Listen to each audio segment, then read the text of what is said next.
जब make in India कहते हैं तो मेक फॉर इंडिया भी है, क्योंकि 125 करोड़ का देश है, इतना बड़ा मार्केट है। लेकिन स्टार्टअप का मतलब ये तो नहीं है कि हर किसी के पास $1 बिलियन का काम हो रहा है और 2000 लोग काम करें, जरूरी नहीं है। 5 लोगों को भी अगर मैं रोजगार देता हूं तो मेरा स्टार्टअप मेरे देश को आगे बढ़ा रहा है।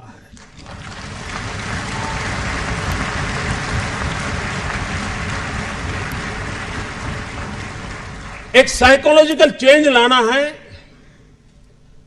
कि यूथ के दिमाग में जॉब सीकर की मानसिकता से उसको बाहर लाना है, वो जॉब क्रिएटर बने।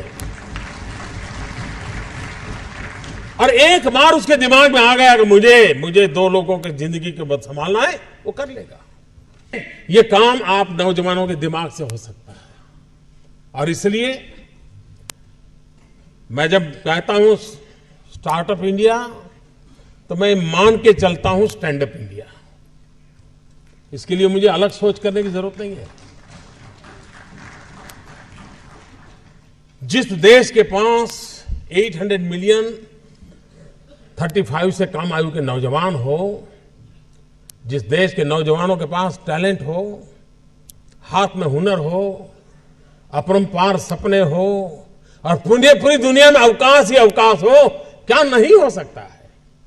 मानव जात के लिए चुनौतियां आवश्यक हैं, क्योंकि सरफरे लोग तो हैं जो तबाही करने पर तुले हुए हैं। लेकिन हम मानवता को बचा भी तो सकते हैं। हमारे पास इस प्रकार के लोग हैं। और ये भी सही है, भारत के पास मिलियंस ऑफ मिलियन प्रॉब्लम है, कोई इनकार नहीं कर सकता है। लेकिन एट द सेम टाइम मुझे इस बात का भरोसा भी है कि बिलियंस ऑफ बिलियन माइंड भी है। अगर मिलियन प्रॉब्लम है तो बिलियन माइंड भी तो हमारे देश में है। हर स्टार्टअप के पीछे कोई न कोई समस्या के समाधान का इरादा रहना चाहिए।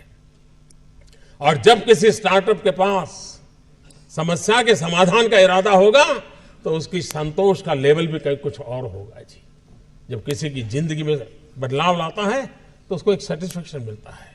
और इसलिए मैं वो कुछ करके दिखाऊं जिसमें मैं जॉब क्रिएटर बनूं, मैं वो कुछ करके दिखाऊं कि जिसके कारण किसी की जिंदगी में मैं काम आऊं, मैं वो कुछ करके दिखाऊं कि मेरे देश को एक कदम आगे ले जाने में मेरा भी कोई योगदान हो।